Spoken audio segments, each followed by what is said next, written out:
Huh? World hunger. Hmm? Nuclear proliferation. Oh. Reality TV. Oh, None of those for horrors God's compared to sake. yarn ball Oh, deprivation. yarn ball deprivation. I've been waiting to settle this score since 1993. Nice reference though, but why, Bubsy, might I ask, the Woolies why? strike back.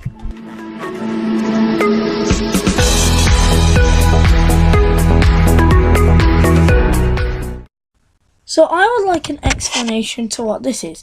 Back in 1993, Bubsy made his debut appearance in Bubsy 1, then being followed up by Bubsy 2, then Bubsy Jaguar, then Bubsy 3D, before going into non-existence.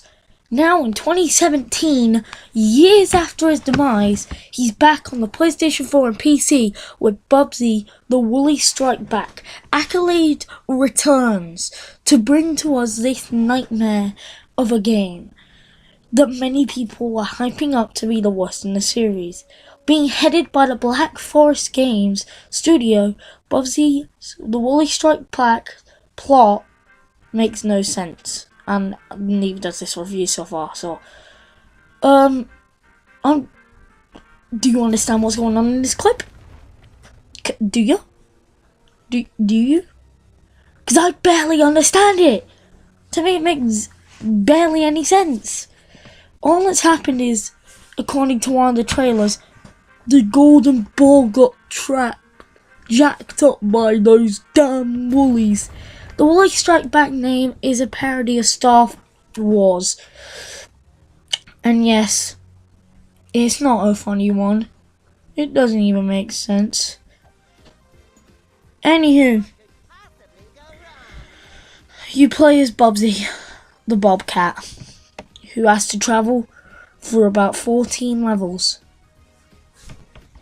to stop the Woolies and get back his golden yarn ball.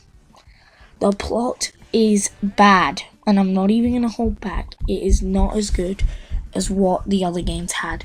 I don't even remember their plots. They're not memorable.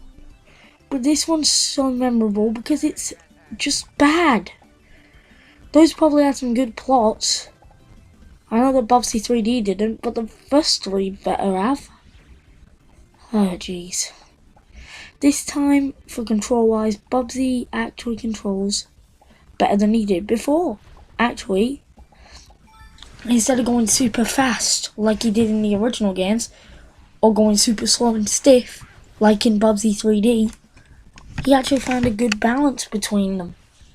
Going for partial slow, but still quite fast. Fast enough to actually platform. The game is actually more fun because of it. In each level there's around 600 yarn balls that you can collect, but only one matters to you. You can skip all of them, but you want to get to the end of the game to get the golden yarn ball. Once you do, you go home. Literally, I have nothing else to say. The graphics are not bad. I mean, you could go a lot worse. But the price point it sets out is about £25 to £30. Yeah, that's not a price a normal person would pay. So, that was Bubsy the Woolly Strike Back. The game obviously has flaws, and I wouldn't deem it awful. There's games that are worse out there, but this game didn't live up to what it was meant to be. It's supposed to be this big return of Bubsy. Bubsy was never going back after this. This is going to be the best Bubsy game.